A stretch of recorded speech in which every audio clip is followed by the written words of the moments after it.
Boleh suka. Kalau kita benar, kita dapat mengalahkan musuh, kita gembira.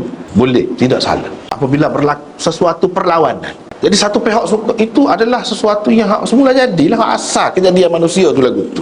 Bila berlawan dia benar, dia akan suka. Jadi tidak ada maknanya kita kata dalam Islam ni boleh main ko ataupun kita kata perang ko, tapi kalau benar tak boleh suka.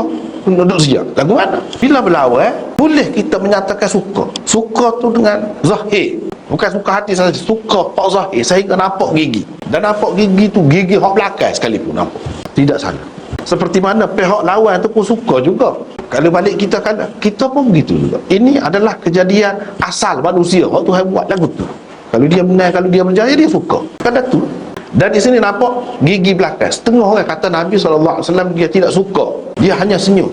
Bermakna senyum ni lagu mana? Siapa? Dia ada yang mengatakan dia tak buka mulut dia.